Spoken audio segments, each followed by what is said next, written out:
Erev Tov, on vient de finir Tzom Asara Betevet, 10 de Tevet, un tzom qui a l'air un petit jeûne, qui en nombre d'heures, c'est le jeûne le plus petit, mais en sévérité, c'est un des jeûnes les plus sévères.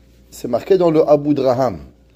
Le Abu Draham, il dit que si le jeûne du 10 de Tevet, il tomberait Shabbat, on jeûnerait aussi Shabbat. Malgré que normalement, on fait aucun jeûne vendredi. Quand, par exemple, Tisha B'Av, il tombe dimanche, on va pousser, on va le faire jeudi, mais on va jamais faire vendredi. Le seul jeûne qui tombe vendredi et qu'on jeûne vendredi, et on est arrivé à la maison, on cuisine, on nettoie, on a mal à la tête, on n'était pas à l'aise, on commence le kidouche, un verre de vin, la tête elle faisait zzz, on dirait qu'on était Pessah, bizarre. Qu'est-ce qui arrive ici avec le Seder de Pessah? Pourquoi Chachamim, ils ont instauré ce jeûne tombé vendredi? On met cette question de côté. Avant qu'on continue, je vais juste dire que tout ce qu'on va dire, il n'est pas confidentiel. Ne vous inquiétez pas. Mais c'est seulement de notre compréhension petite, notre cerveau infimement petit, pour pouvoir parler de les Avot, des frères de Yosef, parce que ce sont des choses qui nous dépassent de très loin. Et pour pouvoir dire, ça c'est la raison, c'est ça qu'ils ont fait, on ne peut pas avoir cette responsabilité, ou même penser pour une seconde qu'on les comprend. On ne les a pas compris. Mais on va essayer avec notre tête d'idiot de comprendre quelque chose pour pouvoir sortir un peu de morale. Mais rien plus que ça. Il y a aux États-Unis, vous savez, l'histoire de Yosef, elle a fait couler beaucoup d'encre. Et énormément d'écoles, ils ont essayé, quand ils ont fait des spectacles, de refaire l'histoire de Yosef. Il faut savoir que, historiquement, chaque école qui a fait l'histoire de Yosef est arrivée à un malheur. Ou un enfant est décédé, ou bien le directeur de la chorégraphie est mort, ou bien l'endroit, il a brûlé. Pourquoi? Parce que dire et faire passer ni Yosef pour un gentil, ni Yosef pour un méchant, ni les frères pour des gentils et des méchants, c'est pas possible. Donc c'est pour ça que ce qu'on va dire, c'est seulement de notre compréhension, et en aucun cas, on pourra dire c'est ça et pas autrement. On essaye d'ouvrir une porte, et la porte, elle reste ouverte, on va pas la refermer.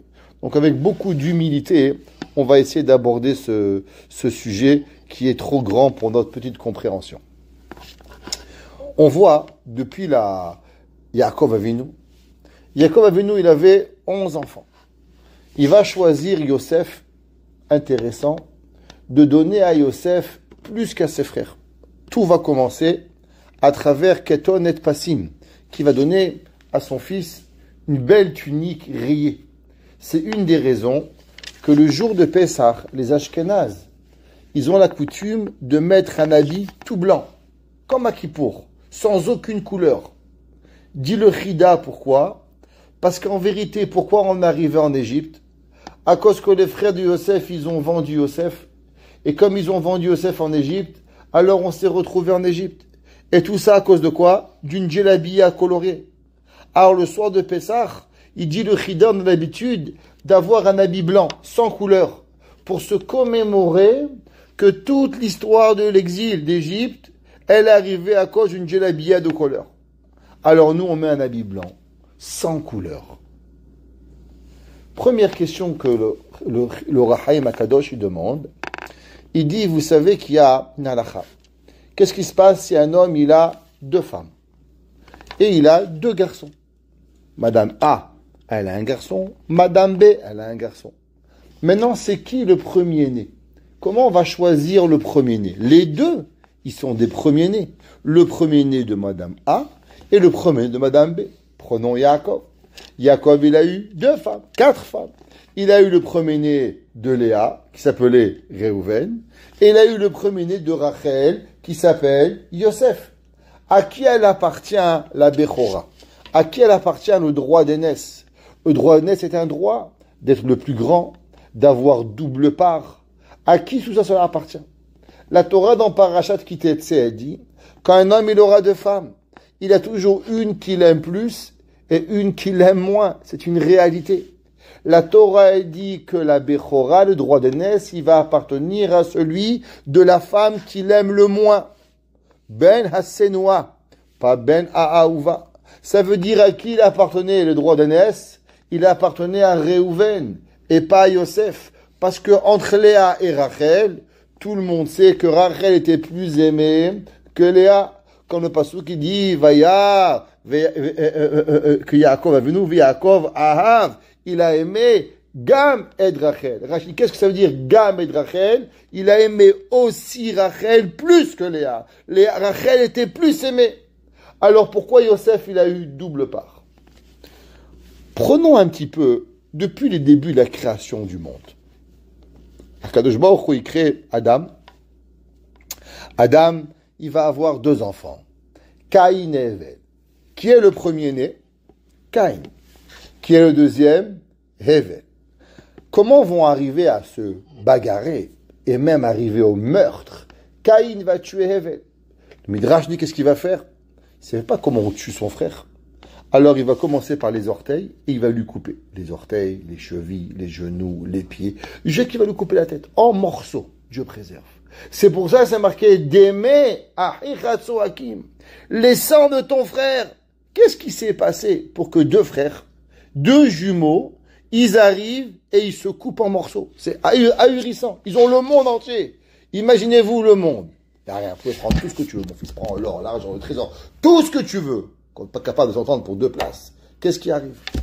Le Midrash nous dit qu'en vérité, tout a commencé à cause d'une femme. Caïn est né avec une femme. Hevel est né avec deux femmes. J'ouvre une parenthèse. Avant, avec qui on se mariait, jusqu'à Matan Torah, on se mariait avec notre jumeau ou notre jumelle. Il n'y avait pas de belle-mère. Imaginez-vous ça, un monde parfait. La farpée du monde, pas de belle-mère. Avec qui s'est marié Réhouven? Avec qui s'est marié Shimon? Avec qui s'est marié Caïn? Avec qui se sont mariés tous? Ils naissaient tous, hommes et femmes, un garçon et une fille. Et la fille avec qui ils naissaient, c'est avec elle qu'ils se mariaient. Et comme ça, ils avaient Olam Chesed Ibané. Comme ça, c'était la perfection. Jusqu'à que Akadosh Baruch Hu a donné la Torah, alors Hachem, il a interdit le mariage consanguin. Et maintenant, il devient interdit de se marier entre frères et sœurs. Avec Shalom, c'est très grave de le faire, Dieu préserve. Alors, Caïn, il est né avec une sœur. Hevel est né avec combien? Deux sœurs. Caïn, il a dit, je suis le plus grand. Puisque je suis le plus grand, j'ai un droit d'aînesse. Alors moi, je dois avoir deux femmes. Hevel, il a dit, mais puisque les deux filles sont nées avec moi, donc c'est moi qui ai deux femmes, et pas toi. Caïn, il s'est fâché, il a tué son frère, il a tué Hevel. Je ne comprends pas. Akadosh Baruch Hu, en vérité, Caïn est le premier. Pourquoi Akadosh Baruch Hu t'a pas fait deux femmes à Caïn et une femme à Hevel? Pourquoi le bon Dieu mélange toutes les affaires? Pourquoi Kadosh Baruch Hu, il n'est pas capable, il met tout le temps des gens dans des situations qui vont leur compliquer la vie? Si Béhémet, c'est Caïn qui devait avoir deux femmes, alors Caïn, il aurait dû avoir deux filles avec lui. Et si Béhémet, Caïn, il a un double droit, alors pourquoi le piquer sera son frère? Ça ne s'arrête pas là. Caïn et Hevel, ils vont amener les deux un korban. Qui va inventer le concept du korban? C'est qui le premier qui va comprendre qu'il faut donner et partager quelque chose que Kadosh Baruch Hu nous donne avec Dieu? C'est Caïn. Caïn le premier, c'est vrai, il n'a pas choisi les meilleurs fruits, mais il a quand même compris le concept qu'il faut donner. Hevel, Xerox couleur. Qu'est-ce qu'il a fait? Il a dit, il y a Canon, il y a Nikon, il a inventé un peu mieux. Alors on a fait mieux. Alors il a dit, regarde, il a eu une bonne idée, il a modifié l'idée, il a donné un meilleur korban. Hachem, il choisit le korban de Hevel avant Caïn. Pourquoi Hachem, il choisit Hevel à la place de Caïn? Hevel, c'est lui qui a créé. La guerre entre Caïn et Hevel, elle est sortie d'ici. Ça ne s'arrête pas là. Allons dans l'histoire. Noach, il a trois fils. Shem, Cham et Yefet. Qui est le plus grand des frères? Cham. Qui est le plus petit? Shem. À qui on va donner tous les droits? Shem. D'où viennent les Juifs? Shem. Les Sémites. Il y a les antisémites, il y a au moins les sémites. Nous, on vient de Shem, ok? On est là, on a été choisi par rapport à qui? Par rapport aux autres. À Ham et à Yafet. On a été choisi. Pourquoi Hachem il a changé? Ça s'arrête pas ici. Continuons l'histoire. Akadosh Baruch Hu, il va choisir Avram. Avram, il va avoir 2 fils. Le premier fils s'appelle comment? Ishmaël. Deuxième, il s'appelle comment? Yitzhak. À qui Akadosh Baruch Hu, il va choisir? Yitzhak et pas Ishmaël. Waouh. Continuons dans l'histoire. À Yitzhak, il va avoir encore 2 fils qui vont s'appeler Esav et Yaakov. Esav, le premier-né. Yaakov va devoir se battre pour avoir la Bechora. Je comprends pas, mon bon Dieu. T'es un bon Dieu. Alors pourquoi tu fais pas les choses normales? Pourquoi tu viens pas et tu crées pas que Yaakov il naît en premier, Esav en deuxième, et on a réglé des dizaines d'années d'histoire. On va pas se bagarrer, ni Yaakov va vouloir tuer Esav, ni Esav va vouloir tuer Yaakov. Chazako Baruch, tout va bien. Continuons. Il va arriver, Yaakov va se marier avec 2 femmes. Qui c'est qui va arriver? Yaakov, il voit tout le balagan, toute une histoire. Il voit Akaïn, il voit Evel, il voit Ham, il voit Shem, il voit Ishmaël, il voit Yitzhak. C'est bon, t'as compris? T'as bien compris, le balagan, ça suffit? Non. Il arrive, il voit 2 sœurs, une grande et une petite. Qu'est-ce qu'il dit? Je prends la petite. Je comprends pas. Prends la grande! C'est quoi ton problème? Pourquoi tu crées des problèmes? T'as pas suffi de problèmes, toi non plus? Comme l'enfant a dit, qu'est-ce que tu rentres de l'école? Qu'est-ce que tu fais, papa? Qu'est-ce que tu fais, mon fils? Qu'est-ce qu'ils font les enfants quand ils rentrent de l'école? Eh ben, des problèmes. Le professeur a dit, quand vous rentrez, vous finissez les problèmes. Il dit, ok, je finis les problèmes. Ouais. Alors, pourquoi Yaakov il fait des problèmes? C'est rien. Il y a des enfants. Qui c'est qui va choisir? Encore, t'as pas compris. Rachel, Léa, Lavan, tu vas en vouloir à Lavan. Pourquoi? Parce qu'il va te dire qu'on choisit pas la grande après la petite. Top. Ça va, comprends. Qu'est-ce qu'il fait Yaakov? 11 enfants. Il choisit le 11e enfant. Pourquoi tu fais ça? Et si Bémet Akadosh Baruch Hu, il voulait qu'on choisisse Yosef, alors il avait fait connaître Yosef en premier, point à la ligne, ça s'arrête ici. On avance dans l'histoire. Caïn, Hevel, Adam, Noach, Yitzhak, Yaakov, Rachel, Léa. On avance. Prochain, c'est qui? Akadosh Baruch Hu, il a choisi 3. Reuven, Shimon et Lévi. Qui c'est qui va choisir pour devenir la famille choisie? Lévi. Pourquoi Lévi? Prends Reuven, ce qui t'a rien fait Reuven, il est gentil. Il a même sauvé Yosef. Après, on va venir. À qui on va donner dans les enfants de Lévi? C'est qui le plus petit? Kehat. Kehat, il n'est pas le plus grand. La preuve, qui c'est qui va se fâcher avec cette histoire? Korach. Korach, il dit, mais je comprends pas. Pourquoi Moshe Rabbeinu, il prend tout? Il n'est pas le plus grand. Kehat vient de la famille du petit. C'est qui la dernière qui est née en Égypte? La dernière. Elle est arrivée la dernière cette semaine. Comment elle s'appelle? Yocheved. Yocheved, la dernière, on lui donne Moshe et Aaron. On n'a pas trouvé d'autres familles. Kehat, Amram. Donne un petit peu aux autres. Partage un petit peu. Tout tu vas prendre. Madame? Top. Qui c'est qui arrive? Aaron. Aaron, bon Hachem, il est le premier-né. Super. Tov, on lui donne. Quoi? Il va devenir le rabbin de tout le peuple juif. Il est là, à l'âge de 83 ans. Il est rabbin pendant combien de temps, Aaron? Aaron, il est rabbin depuis 80 ans. De l'âge de 3 ans à l'âge de 80 ans, Aaron était le prophète de Ham Israël. À l'âge de 80 ans, imaginez-vous, 83 ans. 80 ans, c'est long 80 ans. Ici, quelqu'un 80 ans ici? Moi, j'ai pas 80 ans. Bon, on n'a personne, encore. 80 ans, chef d'Israël. On dit, Aaron, pousse-toi un peu. Et pourquoi? T'as acheté un petit peu de place. Ton petit frère. Ok, pas de problème. Aaron, il dit, pas de problème. Vous m'en une question. Le bon Dieu n'a rien à faire, il crée des problèmes. Vraiment, il crée des problèmes où il n'y en a pas. Qui c'est qui va? Il pousse Aaron, il nomme Aaron, il pousse Aaron, et après qu'il vienne Aaron, mais non, c'est Moshe Rabbeinu. Tu vas prendre Moshe Rabbeinu pour apprendre ta place. Qu'est-ce que tu as fait? Aaron, il y a des enfants. Qui c'est qui va choisir de tous les enfants de Aaron à devenir le leader de clan Israël? Pinchas. Pinchas, le petit-fils. Un petit encore celui-là. Encore un trouble. Encore des problèmes. Ok. On avance dans l'histoire. On va choisir le premier roi d'Israël. Premier roi d'Israël. Qui c'est qui va être choisi? David Amelech. Il est le combienième? Le dernier enfant de Yishai. Il a des enfants, un plus beau que l'autre, un plus grand que l'autre, un plus fort que l'autre. Qui c'est que tu choisis? Le dernier, le plus petit. Encore une fois. Si c'était lui, pourquoi Hachem il n'a pas fait que Yishai, le premier enfant, c'est David Amelech? J'ai pas compté Shaoul, parce que Shaoul était seulement un roi momentané. Le premier roi qui va rester roi d'Israël, c'est qui? David Melech Israël Chai Vekayam.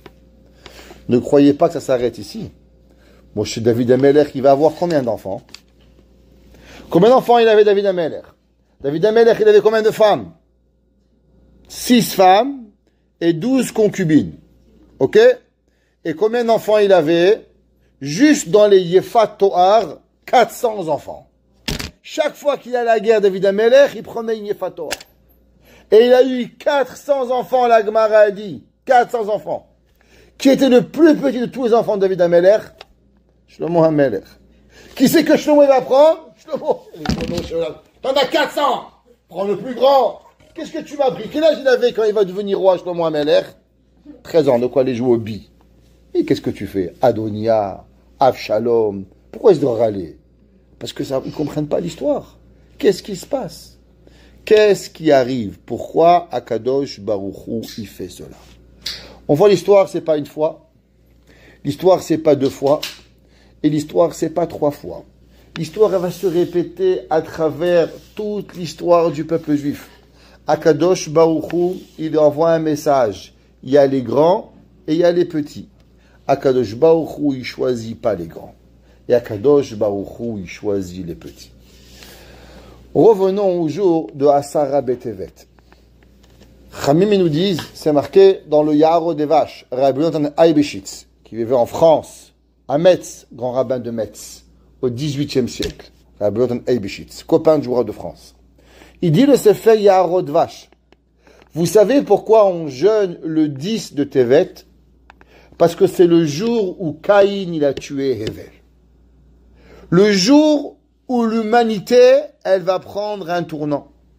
Le jour où on va véritablement souffrir de la haine entre frères, c'est Asara Betevet. Et pourquoi, même si Asara Betevet, il tombe vendredi, il tomberait même Shabbat, on va jeûner Asara Betevet, vendredi ou Shabbat, parce que la perte de l'humanité, elle provient de la haine entre les frères. Sinat Achim. La haine des frères. Yaakov et Esav. Ishmaël et Yitzhak. Caïn et Hevel. Toute l'humanité, elle s'est produite quand? Le jour où Caïn il a tué Hevel. Deme achecha tzoakim. La terre, elle demande une certaine vengeance. Et c'est pour ça que Asara Betevet, il est tellement grand. Tous les jours, vous savez, les jeûnes que nous faisons, 17 de Tammuz, il est à propos de quel temple? Premier temple ou deuxième temple? Deuxième temple. Tisha B'Av, il est à propos de quel temple? Deuxième temple. Principalement, tous les jeûnes que l'on fait, ils n'ont à voir qu'avec le deuxième temple. La Gemara a dit pourquoi? La Gemara a dit parce que nous, on se relie, on a plus de relations avec le deuxième temple qu'avec le premier temple. Nous, on a connu le deuxième temple. C'est là-bas on a créé cette relation. Premier temple, qu'est-ce qu'on connaît? Rien du tout. Alors pourquoi le 10 de Tevet, on jeûne? Ça a à voir avec le premier temple et pas le deuxième temple. Dit Rabbi Yonatan Eibeshitz, parce qu'en vérité, Asara Betevet n'a rien à voir avec seulement le premier temple. Ça a à voir avec l'histoire de l'humanité. Et qu'est-ce que Akadosh Baruch Hu, il veut nous enseigner? Qu'est-ce que les frères de Yosef, ils veulent? Et qu'est-ce que ça les dérange, les frères de Yosef? Alors, il faut comprendre que quand il y a 2 femmes, avec chacun un enfant, alors on peut comprendre un peu la discorde qu'il y a entre les frères. Pourquoi? Parce que, de toute façon, on va choisir Hagar, on va choisir Sarah. Qui c'est qu'on va choisir? Bon, il y aura un leader. Je vais comprendre. Mais dans les frères de Yosef, combien il va y avoir de frères? 12. Combien Léa, elle va avoir d'enfants? 6. Rachel, 2. Et Bilha et Zilpa, encore chacun d'entre eux, ils vont avoir 2. Donc de toute façon, il va y avoir des frères qui vont être quelque part soumis à un autre frère. Alors pourquoi les frères, ils sont fâchés que c'est Yosef Hatzadik qui prend la place? Après tout, tu vas pas avoir 12 patrons. Tu vas avoir un patron. Si on va avoir tous un patron, alors pourquoi ils sont fâchés que Yosef, il veut prendre ce pouvoir par rapport à ses frères? Rabban Tanebeshit nous dit que l'histoire de l'humanité, elle a failli et elle n'est pas arrivée à accepter ce concept qu'un petit peut être mieux que le grand. Le seul et unique qui va réussir à 99%, et pas à 100%, mais moins à 99%. Le seul, vous savez c'est qui? Aaron HaKohen. Il dit, Aaron HaKohen, qu'est-ce qu'il a dit quand on lui a dit que son frère, il va prendre sa place? Vera'acha, il t'a vu, Vesamach belibo, il a été heureux. Qu'est-ce que c'est marqué? Hine, David Amelech, il écrit Shira Ma'alot, David Amelech, il écrit Hine lo yanum, Kakadosh Baruch Hu, Shevet Achim gam yachad. Comment c'est beau, comment les frères ils sont ensemble. Au moment où Moshe Rabbeinu, il versait l'huile sur la tête de Aaron, il voyait Aaron qui avait l'huile d'onction de Kohen Gadol qui coulait sur sa barbe. Moshe Rabbeinu était content. Et au moment où on a donné à Aaron la place de Moshe Rabbeinu, Aaron était content. Pratiquement c'est passé. Il y a eu une erreur. Petite erreur. Quelle erreur? Au moment où Madame Tzipora, elle dit à Aaron, tu sais Aaron, Moshe Rabbeinu, il vit plus avec moi. Moshe Rabbeinu, c'est un grand prophète. Et lui, il est séparé de tout le monde matériel. Lui, il n'a pas de relation homme-femme. Il est dans un monde, il est connecté à la Wi-Fi avec le bon Dieu, 24 heures sur 24. Lui, il est pas pareil. Et là, qu'est-ce qu'il dit à Aaron, à sa sœur? Fais Gambano, dit Bereloki. Pour qui se prend Moshe Rabbeinu? Moshe Rabbeinu, il est égal à nous. Pourquoi il veut jouer le mieux que nous? Tout le monde demande, mais qu'est-ce que tu n'as pas compris? Que toi et Moshe Rabbeinu, il n'y a rien en commun. Moshe Rabbeinu est monté dans le ciel. Moshe Rabbeinu, c'est quelque chose d'autre, quelque chose de différent. Aaron, quelque part, il a été un peu jaloux de Moshe Rabbeinu. Gambanu diber Elokim. Pour qui se prend Moshe Rabbeinu? Pour qui il veut être? Aaron, il va être puni pour ça. Pourquoi? Korach. Korach aussi va dire, pour qui se prend Aaron HaKohen? Am kulam kedoshim. On est tous des gens saints. Pourquoi Aaron devrait être mieux que nous? On n'a pas ce que Aaron a reproché à Moshe. Alors Korach va le parler à Aaron. Il dit à Rabban Beshitz, l'homme, il a le sentiment, ça c'est pour toute la vie, je vous vais apprendre cette leçon d'aujourd'hui, qu'on est né avec des forces innées. Et ces forces innées nous donnent des droits. Des grands mots pour rien dire. Qu'est-ce que ça veut dire? Je répète. Exemple, être un professeur, c'est un métier qui s'apprend ou c'est quelque chose d'être inné, être un professeur? Est-ce que tout le monde peut devenir professeur ou pas? Alors un jour, on a demandé à des rabbins de se pencher sur le problème. Est-ce qu'être un enseignant, c'est une vocation innée à l'intérieur? Ou bien non, on apprend à faire des chaises, on apprend à peinturer, comme ils disent au Québec, à peindre en français, peinturer au Québec. Ok? Alors on apprend à être professeur. Ils ont dit, Chachamim, c'est une imanout avec de la oumanout. C'est un jeu de mots. Qu'est-ce que ça veut dire imanout? Imanout, ça vient du mot ima. Ça veut dire que c'est une génétique. Mais, c'est pas suffisant. Qu'est-ce qu'il faut? Il faut aussi de la oumanout. Il faut aussi la travailler. C'est-à-dire, pas tout le monde peut être professeur. Il faut d'abord avoir une génétique à cela. Et sur ça, on va apprendre, on va enseigner, on va aller faire un cours pour devenir un meilleur professeur. Il y a beaucoup de choses qui sont innées dans nous. Par exemple, les gens qui savent chanter. Rabbi Nachman de Breslev, il explique et il dit qu'il y a un métier qu'en yiddish on appelait ça les fous. C'était quoi le métier? Les chazanim. Il appelait ça les chazanim chotés. Il dit pourquoi on les appelait ça les fous? Il dit Rabbi Nachman, à cause qu'en vérité la chazanout, c'est quelque chose qui est totalement à Hachem. Un gars, il y a deux frères dans une même maison. Il y en a un, il a une voix, un ténor, parce qu'il a une deuxième voix de casserole trouée. Ok? Pourquoi? Lui, il a une belle voix, et lui, c'est une casserole trouée. Tu sais pas, c'est un cadeau qu'Akadosh Baruch Hu a donné. Personne n'a réussi aujourd'hui encore, avec toute la génétique, d'expliquer pourquoi. Lui, il sait bien chanter, et l'autre, Mskini, chante, il fait pleuvoir. Ok? On peut pas savoir. C'est un cadeau. Et qu'est-ce qu'ils font les chazanim?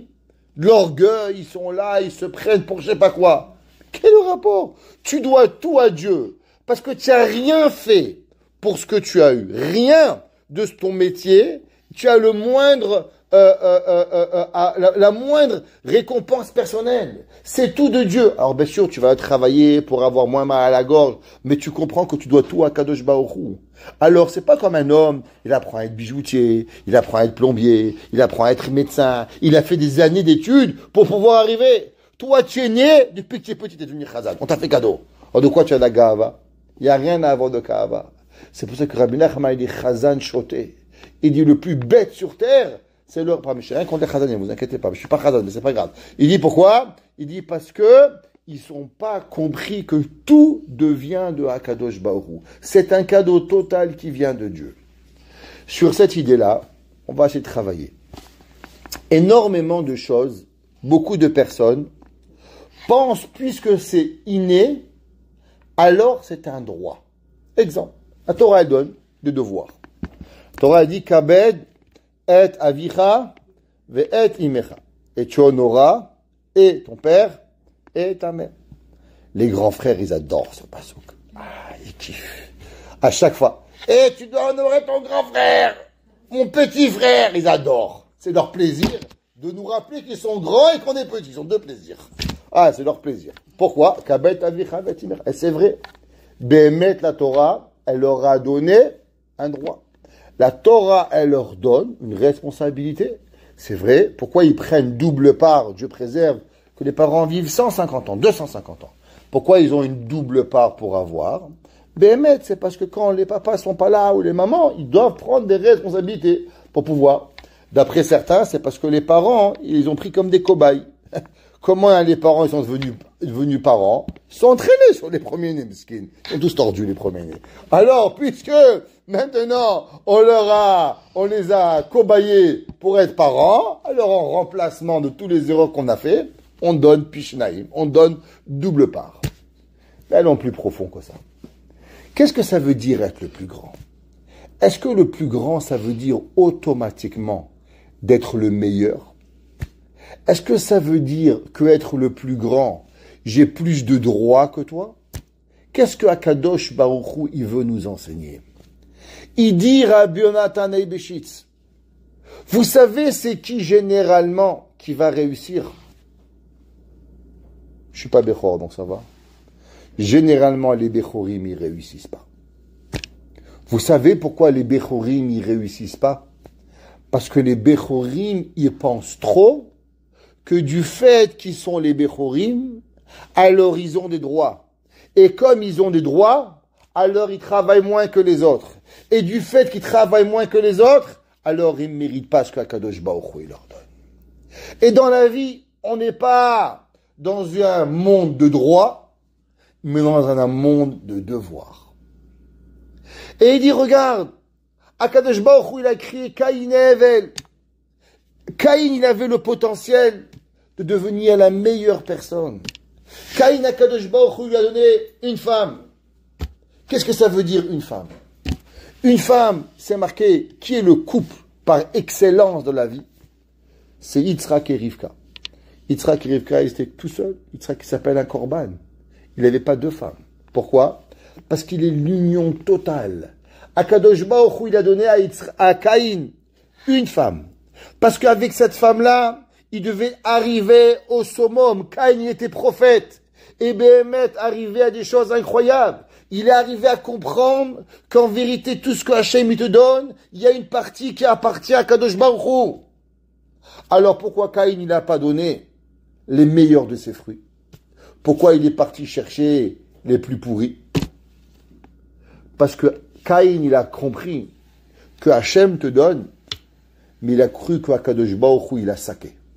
En lui donnant qu'une femme et pas deux, il s'est senti amoindri dans les yeux de Dieu. Pourquoi il s'est senti amoindri? Parce qu'il a dit, s'il y a quelqu'un qui doit avoir des droits, c'est moi. Parce que, pourquoi tu n'as plus de droits? Parce que je suis né le premier.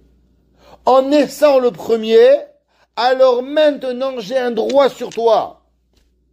Ceux qui pensent qu'ils ont un droit sur autrui, alors ils travaillent moins bien. Celui qui comprend qu'en vérité le monde, c'est pas un monde de droit, mais c'est un monde de devoir, alors Akadosh Baruch Hu, il va lui donner pas la facilité, mais la volonté de vouloir travailler, alors il va arriver. Qui ont été les enfants qui ont le réussi le plus à l'école? Rarement les génies. Les génies, il n'en sort pas grand-chose. Rav Shach, il a dit, des génies des écoles, 1 sur 1 million, il en sort quelque chose. Les élèves qui étaient les moyens de la classe, c'est eux qui en sortent le plus grand. Parce que eux, ils vont travailler dur pour pouvoir réussir. Akadosh Baruch Hu, il dit, Caïn et Hevel. Caïn, t'as pas compris. Alors on amène Noach. Et on dit à Noah, voilà, tu vas voir Shem, Ham, il a fait 3 enfants. Les 3 enfants vous donnent des droits égaux. Qui est le premier qui va tout massacrer? Ham. Ham, il va aller dans la Teva. Une mitzvah, tu avais Ham. Une. Pas de relation avec ta femme pendant la Teva. C'est tout. Le monde entier, il est en train de mourir et toi, tu kiffes. Pas normal. Assour. Une mitzvah. C'est tout. Il n'y a pas de shachrit, il n'y a pas de mincha, il n'y a pas de mari, on ne pouvait pas avoir le soleil, pas la lune, rien. Aucune mitzvah. Dors si tu veux, toute la journée. Il n'y a aucune mitzvah. Une mitzvah, c'est tout. C'est tout ce qu'on te demande. Il n'a pas été capable. Vous savez pourquoi? Parce que Ham, il s'est dit, puisque je suis le plus grand, alors j'ai plus de droits. Comme j'ai plus de droits, alors automatiquement les mitzvot ne s'appliquent pas pour moi. Le jour où tu penses qu'on peut de nouveau changer parce que tu as des droits et pas des devoirs, ça ne marche pas. Akadosh Baruch Hu, il réessaye. Pas grave, on avance. Chez qui on va? Yitzhak et Ishmaël. On donne Hagar. Ishmaël est le plus grand. On va donner à Ishmaël. Ishmaël, vas-y mon fils. Fais-nous montrer. Avram, il va éduquer Ishmaël. Il va prendre Ishmaël avec lui. Il va lui apprendre comment faire la shrita. Il va voir les 3 malachim. Tout. À la première occasion, qu'est-ce qu'il va vouloir faire Ishmaël? Pourquoi on a renvoyé Ishmaël? Parce qu'Ishmaël voulait tuer Yitzhak. Ishmaël était en train de jouer à des jeux pour que Yitzhak il meure. À quoi il jouait? Il a mis une pomme à tête d'Yitzhak. Et Ishmaël, il tirait à l'arc, il dit on va rater un petit peu, clac, une fois à la tête et c'est fini. Quand elle a vu ça, Sarah, il mène que Ishmaël, il essaye de tuer son fils. Il dit waouh. On va de la maison. Petite question, comment un frère il peut vouloir tuer son frère? Aujourd'hui, on comprend comment les Arabes peuvent nous tuer. C'est pas grave, on l'a vu, Baruch Hashem, que j'ai fait montrer comment c'est des barbares. Mais comment c'est possible? Le principe, il est simple. C'est parce que le jour où quelqu'un il pense qu'il a des droits, alors quand on veut lui enlever ses droits, et l'autre il pense qu'on lui prend ce qui est à lui, alors il est capable de tout, et même de tuer, pour prendre quelque chose qui lui a jamais appartenu. Mais quelque chose qui est dans sa tête qui lui appartenait. Yaakov Avinu, il va avoir 12 enfants. Il va jamais donner la chemise de Réhouven à Yosef, ou de Shimon à Yosef, ou de Lévi à Yosef, rien. Même pas la royauté. Yehuda, il pensait qu'il serait le roi. Il pense. On lui a rien dit.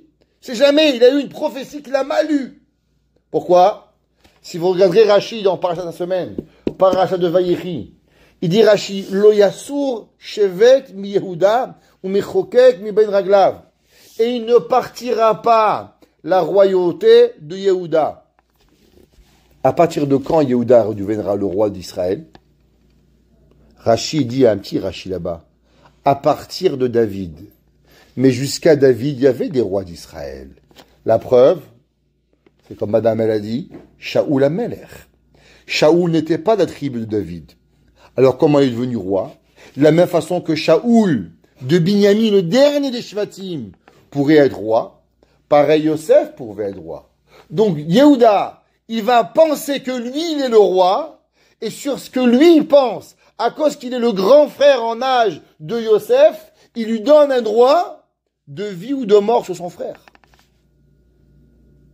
C'est ce qu'on appelle non seulement de la ga'ava, mais c'est ce qu'on appelle avoir du droit intégral de la vie de l'homme.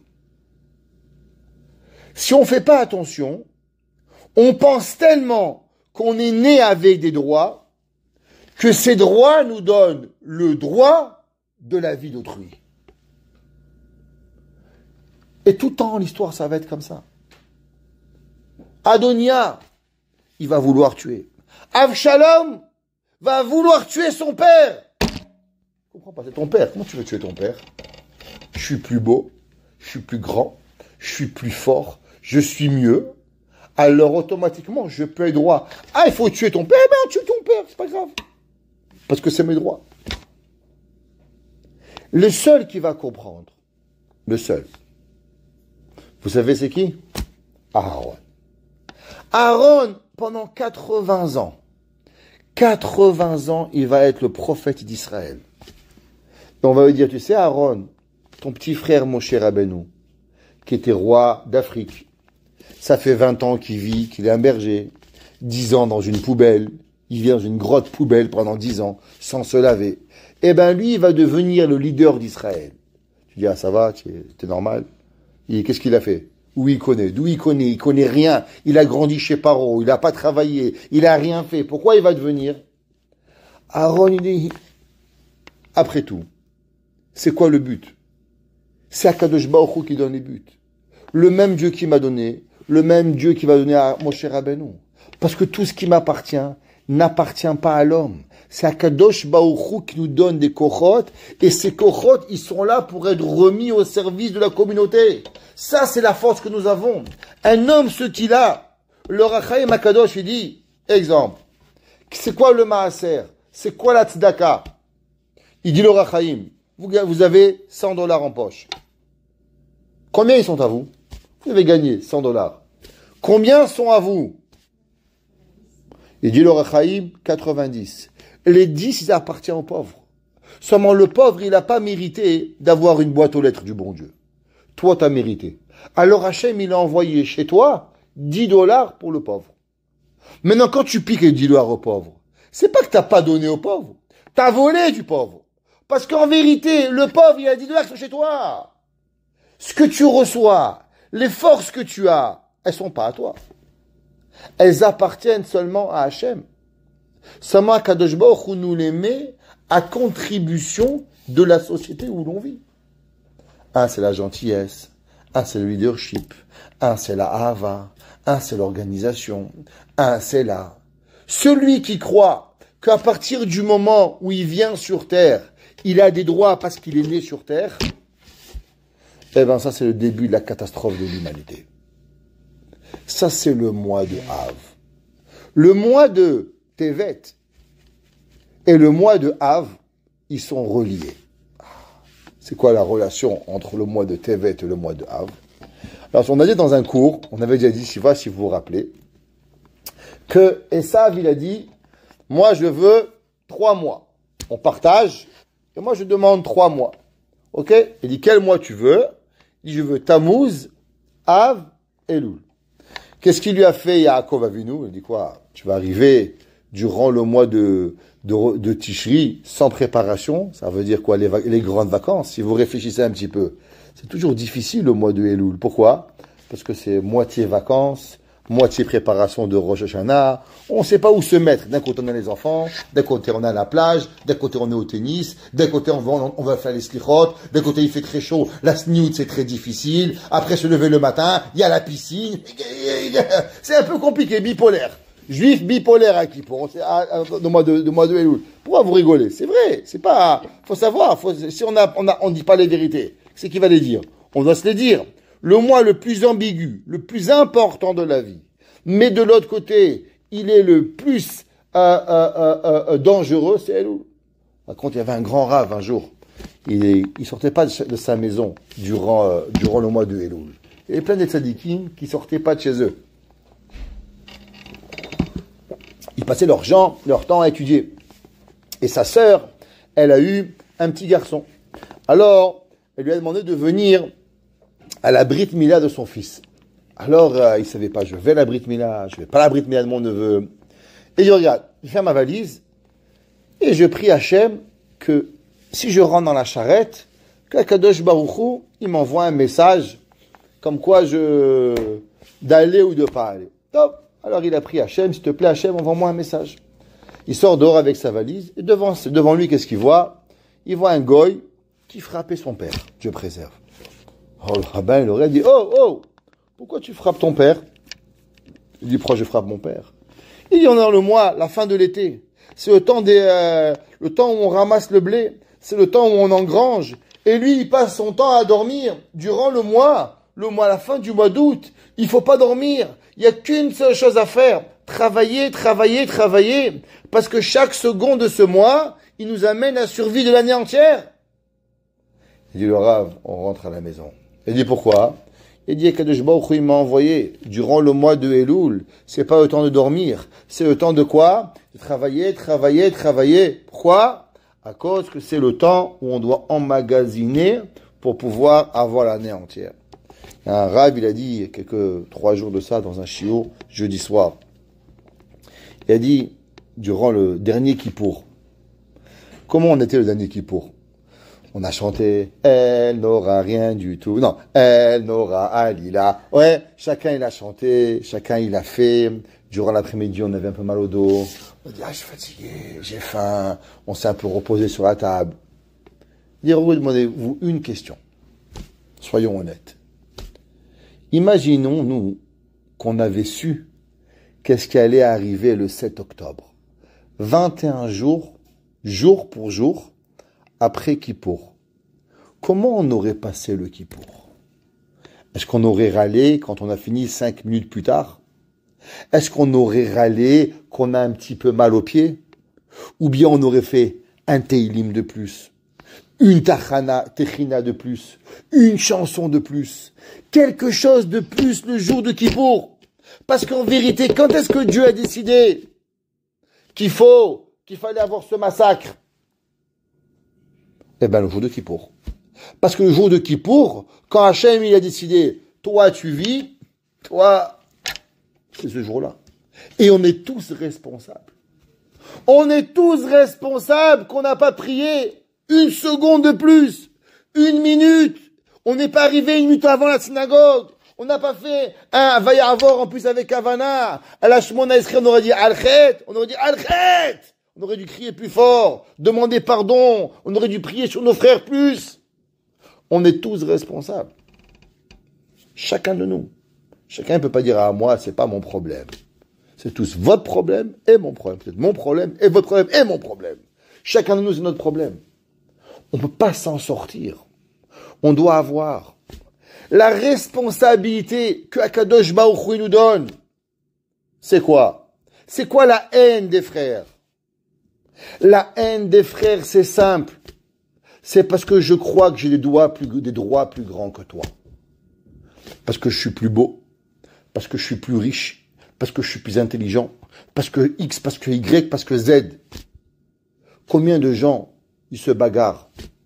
La fameuse bagarre des gens. Tu t'imagines à moi? Tu t'imagines à moi, il m'a dit ça. À moi! Je dis, qui c'est toi? Mais tu sais, à moi, on me parle comme ça, à moi. Je dis, mais qui tu es? T'es le président de la République, t'es le roi du Maroc, mais qui tu es toi? C'est qui toi? C'est quoi ton problème? C'est que le gars, il pense tellement qu'il est moi, c'est qu'il n'arrive même pas à penser qu'il y a quelqu'un d'autre qui ne pense pas qu'il est moi. Et si on regarde dans la vie, chaque fois qu'il y a un problème, c'est qu'en vérité, on s'est fabriqué une réalité. On pense qu'on est quelque chose, on pense qu'on nous doit, on pense que Y, Z, alors automatiquement, on s'est fabriqué des gros ballons, et ces gros ballons sont tellement grands que le jour où quelqu'un nous les explose, alors on est massacré. Le Maharal de Prague, il dit quelque chose d'incroyable. Comment on appelle en hébreu un orgueilleux? Il y a deux mots. Alors, je vous donne deux choix. Gava, je vous le fais cadeau celui-là. Deuxième,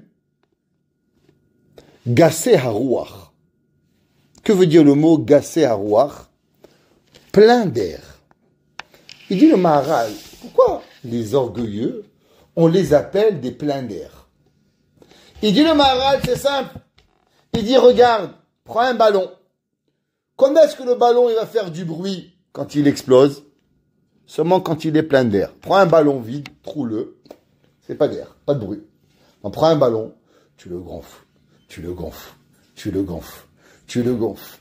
Et d'un coup, tu le piques. Paf! Qu'est-ce qui se passe? Pourquoi il fait tellement de bruit? C'est juste l'air. Il dit que le Baal Gava. Comment tu veux savoir que le Baal Gava, il est un Baal Gava? Il dit, va chez un ballon vide, tu lui prends sa chaise. Il dit rien. Ah, tu lui fais une petite réflexion. Il est pauvre, il a rien, il fait pas de bruit. Pouf, tu l'as piqué, il n'arrive rien. Mais le Baal Gava, il a tellement d'air que le moindre pic, il explose. À moi! À moi! Ils sont évolués, mon frère. Qu'est-ce qui t'arrive? Pourquoi tu fais du bruit? Il dit le Maharal, c'est juste parce que tu es rempli d'air. Et d'où il vient cet air? D'où l'air il vient? L'air il vient en vérité, il faut savoir que la personne, ça vient de sa neshama. Quel est le rapport? Akadosh Baruch Hu, quand il a créé l'homme, qu'est-ce qu'il a créé l'homme? Il a créé l'homme, il a fabriqué un corps dans la terre. Après Hachem, il a insoufflé quoi dans l'homme? Vaïpar be'apav nishmat ruach hayim. Et Hachem, il a insoufflé à l'homme un souffle de vie. Qu'est-ce qu'il dit le Targum? C'est quoi ce souffle de vie? Ruach memalela. La force de la parole. Qu'est-ce que ça veut dire? Qu'est-ce que l'homme, il lui insouffle? L'âme. L'âme, c'est la parole. Qui donne à Kadosh Baruch Hu, il donne. Quand l'homme, il est orgueilleux, d'où ça provient l'orgueil? L'orgueil, il provient de votre âme. À combien votre neshama, elle est grande dans votre corps? Ça veut dire qu'Akadosh Baruch Hu, il a gonflé votre corps. Il a créé un énorme ballon. Maintenant, essayez de prendre ce ballon, remplissez-le d'eau. Remplissez-le de pierre. Et faites exactement le même principe. Trouez le ballon quand il va être rempli d'eau, rempli de n'importe quoi, de sable. Est-ce que vous pensez que le ballon il va faire du bruit? Il va faire autant de bruit quand il est vide. Mais pourtant, il est plein. Encore une fois. S'il est plein de sable, s'il est plein d'eau, s'il est plein de n'importe quoi, il fera aucun bruit. Il ne fait du bruit seulement qu'en quoi? Quand il est rempli d'air. Le vide crée du bruit. Qu'est-ce que c'est la gava? La gava, ça provient des forces inutilisées que Akadosh Baruch Hu vous donne. Ça veut dire que chacun de nous, en vérité, quand il est Baal Gava, et moi je veux. Va mon fils, va, prends la rue, prends ta main, va acheter, va faire, va donner. Il a des envies. Il a le potentiel. Mais vous savez qu'est-ce qu'il a? C'est qu'il a que le potentiel. Il a que des envies. Mais il a rien. Il a rien dans la main. D'où provenait Esav? Vous vous rappelez, on est dans ce cours. D'où il venait Esav? De quel Olam? De Olam Atou, d'un monde supérieur à Yaakov. Si Esav avait été dans le bon chemin, il aurait été capable d'être encore plus grand que Yaakov. Alors qu'est-ce que tu es devenu? Reh. Quoi reh? Rien. Rien du tout. Mais tu avais un potentiel énorme. Non seulement j'ai pas un potentiel énorme, mais pire que tout, j'en veux aux gens qui ont du potentiel. Et je vais ouvrir une parenthèse qui a été écrite par le Rav Peretz. Le Rav Peretz, il écrit qu'il est Rosh Yeshiva au Mexique. Il dit la chose suivante. Il dit quel est l'orgueilleux et quel est l'homme qui a de l'humilité. Il dit généralement, on pense l'homme qui est orgueilleux, c'est l'homme qui dit moi. C'est quoi l'homme qui est humble? Il dit moi je suis rien.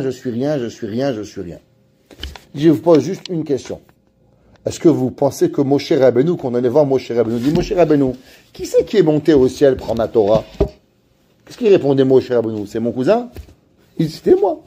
C'est moi, Moshe Rabbeinu, qui est monté prendre la Torah. Moshe Rabbeinu, il y a des gens qui sont nés, après ils sont morts. Et Moshe Rabbeinu, à la fin de 40 ans, il y avait sûrement des petits-enfants qui venaient voir Moshe, dis-moi, c'est vrai ce que mon père il m'a dit, que tu es monté au ciel pendant 40 jours? Qu'est-ce que vous croyez? Ils n'ont pas demandé? Ils n'ont pas vu Moshe Rabbeinu arriver avec les louchot. 40 ans plus tard, on est devant Eretz Israël, et Moshe Rabbeinu, il parlait aux enfants. Et Moshe Rabbeinu dit, oui mon fils, c'est moi qui ai monté pendant 40 jours. J'ai pris la Torah. Et Moshe Rabbeinu racontait aux enfants qu'est-ce qu'il avait vu. Donc Moshe Rabbeinu, il savait qu'est-ce qu'il avait vu. Il racontait ce qu'il avait vu. Oui ou non? Il a fait des discours pendant 3 mois avant de mourir. Il leur a raconté.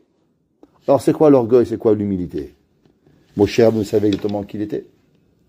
Il dit le Rav Peretz, l'orgueilleux, c'est pas celui qui réussit.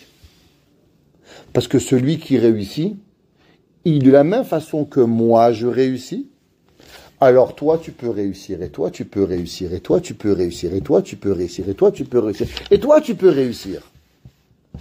Mais la personne qui réussit pas, vous savez qu'est-ce qu'il dit? Si moi j'ai pas réussi, alors toi aussi t'as pas réussi. Si moi je suis pas capable de réussir, alors personne peut réussir. L'orgueilleux, c'est celui qui croit que puisque moi je suis pas capable de réussir, alors personne n'est capable de réussir. Et l'homme qui a l'humilité, il dit si moi, aussi petit que je suis, j'ai été capable de réussir, alors c'est sûr que toi qui es mieux que moi, tu es aussi capable de réussir. Mais l'homme qui pense que je n'ai réussi que parce qu'on m'a donné un droit, pas parce que j'ai travaillé, alors automatiquement il enlève à l'autre le potentiel de réussir. Il refuse la réussite de l'autre parce qu'il croit qu'en vérité il n'a réussi que parce que lui il a reçu tout gratuit. Mais en aucun cas l'homme qui est né avec une capacité moindre que toi, elle va réussir. Alors ça crée de la haine, ça crée la difficulté, ça crée l'opposition au ratson de Akadosh Baruch Hu. C'est pour ça que Akadosh Baruch Hu, il s'est apparu à Moshe où? Un petit arbre, une petite montagne. Akadosh Baruch Hu, il dit, vous devez comprendre, il n'existe pas quelque chose qui va être facile. Qui va être le rabbin de tous les rabbins du monde? Rabbi Akiva. Qui était Rabbi Akiva? Berger jusqu'à l'âge de 40 ans. Petit et moche. Si vous voulez savoir, vous savez comment il s'appelait Rabbi Akiva en Agmara? Chauve. Il n'avait pas de cheveux. Il n'était pas très beau. Rabbi Yoshua ben Hanania. Il n'était pas très beau non plus. Plus grand rabbin qu'à Torah a existé. Quelqu'un d'écart que la fille de l'empereur, elle a dit, comment un homme aussi intelligent, il peut être dans une tête aussi moche? Comme ça qu'elle a demandé l'empereur. Et là, le Rabbi Yoshua ben Hanania, il lui a demandé, dis-moi, et ton périmé le vin où? Dans des pots en terre ou des pots en or? Et des pots en terre? Il dit, je comprends pas, l'empereur romain, il se sert de la terre. Pourquoi il met pas dans des pots en fer, en des pots en or? Elle est partie, elle a changé tous les vins dans des pots en or. Et qu'est-ce qui est arrivé plus tard? Tout le vin, il a tourné. Parce que quand tu as la gava, alors tu perds tout. On peut pas rien avoir. Il lui a dit, Rabbi Yoshua ben Hanania, Akadosh Baruch Hu, il donne, il récompense l'effort.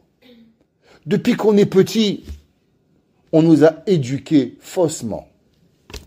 On nous a éduqués que l'homme, il naît avec des droits, qu'il y a des beaux, qu'il y a des moches, qu'il y a des riches, qu'il y a des pauvres, qu'il y a des grands, qu'il y a des petits.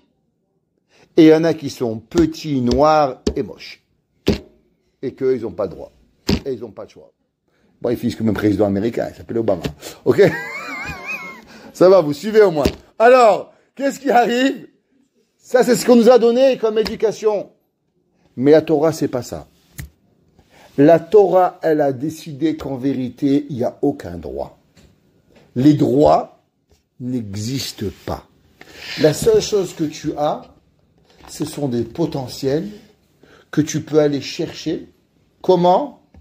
À travers tes obligations.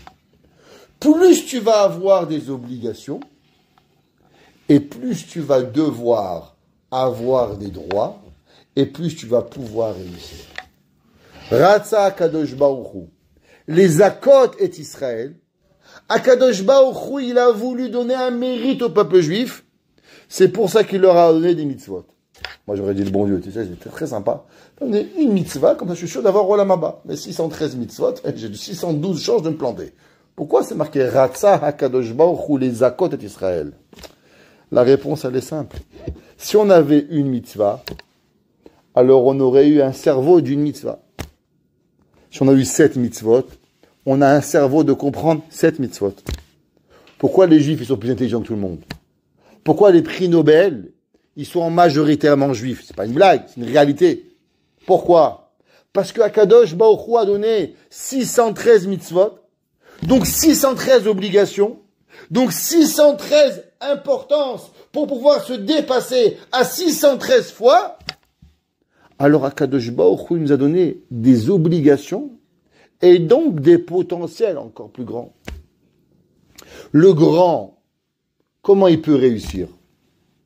Si en vérité il comprend que puisqu'il est grand, alors il doit redoubler d'importance. Il doit redoubler de savoir comment ses petits frères y vont, comment sa mère, comment son père, comment il va se donner. S'il va savoir prendre qu'en vérité, ce qu'il a reçu, c'est pas un droit, mais c'est un devoir, alors il pourra réussir. Et il pourra, arriver à pouvoir arriver loin. Mais jusqu'à présent, l'humanité, elle a prouvé que le Yetzer Hara du grand est tellement grand qu'ils ont tous failli. À part un, à 99%. Le jour du 10 de Tevet, vous savez pour qui on est en train de jeûner? Pour nous. Pas pour les autres. Parce qu'on est en train de pleurer, qu'on est tous ici, en pensant que l'humanité est à nos pieds à nous servir. À la place que nous, on se demande, qu'est-ce que moi je peux faire à mon père? Qu'est-ce que moi je peux faire à ma mère? Qu'est-ce que moi je peux faire à ma sœur? Qu'est-ce que moi je peux faire à ma femme? Qu'est-ce que moi je peux faire à mon mari? Qu'est-ce que moi je peux donner comme trace à l'humanité? Ça, c'est ça que la Torah elle me demande. Mais le monde en entier, il est tout le temps en train de savoir comment moi je peux prendre. Si vous voulez prendre, alors vous n'allez jamais arriver. Et depuis 5784 ans, le monde est en dérive. Et les Chinois veulent tuer les Japonais, et les Japonais veulent tuer les Chinois, et les Hindous, ils veulent tuer je sais pas quoi là, les Pakistanais, et chacun il veut se tuer. Mais qu'est-ce qui vous arrive? Il y a de la terre pour tout le monde. Il y a à boire pour tout le monde, il y a à boire pour tout le monde. Il pleut pour tout le monde. T'as raison. Seulement, il y a une seule chose qu'il n'y a pas. De la gava, c'est pour tout le monde. La gava, vous savez à qui elle appartient? Adonai Malach Geout Lavesh. Tout le monde est à la recherche de quelque chose qu'il ne pourra jamais avoir. À qui il appartient l'orgueil? À Dieu. Dieu, c'est le seul qui peut s'enorgueillir. Parce que c'est le seul qui n'a rien besoin. Pas besoin de manger, pas besoin de boire, pas besoin de dormir, pas besoin de se reposer, rien. Mais chacun, en vérité, il pense qu'il est Dieu. Alors Hachem, Malach, Geout Lavesh. Alors comment il se sent un petit peu Dieu? quand il écrit celle-là, et celle-là, et celle-là, et celui-là, et celle-là, et celui-là. Ah! Alors tu penses que tu es mieux que les autres. Ok. Alors le monde, il continuera en cacahuète. Mais si on va se réveiller, on va se dire, ok, est-ce que j'ai des droits ou des devoirs? Est-ce que ce que Akadosh Baruch Hu me donne, c'est en droit ou en devoir? Est-ce que Akadosh Baruch Hu, il m'a donné quelque chose pour prendre ou pour donner? Est-ce que Akadosh Baruch Hu, il m'a mis dans cette position pour qu'on me donne quelque chose ou pour que je donne quelque chose? Si on comprend juste ce message, alors automatiquement on y arrive. Yaakov Avinu, il a vu son frère Esav. Il a vu la guerre que ça fait.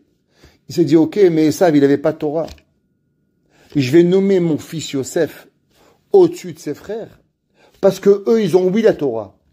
Si les frères de Yosef avaient accepté Yosef, parce que Yaakov Avinu, il a décidé que Béhémet, Yosef, il est plus grand, et que si Béhémet, il est plus grand, c'est qu'il a plus de responsabilités, et il va être capable de faire des choses que eux sont pas capables de faire, parce que c'est ça que Akadosh Baruch Hu lui donne, alors on aurait peut-être fini en Égypte, mais sans exil, et Israël aurait été le roi de tout le monde. De la même façon que Yosef, il a acheté tout l'argent d'Égypte, et l'argent de Canaan pour Paro, Yosef aurait pu faire pareil pour Yaakov Avinu, et arriver à nourrir l'humanité sous l'emprise d'Israël. Mais du fait que les frères ont refusé Yosef, Yosef a dû partir, parce que le cadeau qu'Hachem te donne, tu vas le voir quelque part, le mettre en application. C'est un cadeau qu'Hachem t'a donné, donc il doit ressortir quelque part. Alors il est parti en Mitzrayim. Et en Mitzrayim, il a acheté pour Paro, et comme il a acheté pour Paro, c'est Yaakov qui a dû se soumettre à Paro, et pas Paro qui s'est soumis à Yaakov. Et tout ça pourquoi? Parce qu'on a refusé qu'il est possible que quelqu'un, par son travail, il peut être mieux que moi sans travail. Parce que j'ai un droit et j'ai pas de devoir. Et c'est toute l'histoire du judaïsme. Toute la Torah, toute l'histoire de votre vie, elle va se baser sur ce principe. Comment vous acceptez votre vie? Vos droits ou vos devoirs? Nos droits ou nos devoirs? Qu'Hachem y fasse qu'on apprend à comprendre que nos droits ne sont que des devoirs et qu'on les mette au service d'Akadosh Baruch Hu, et avec cela qu'on ramène ma chère Tzidkenu b'mehera b'yameinu. Amen.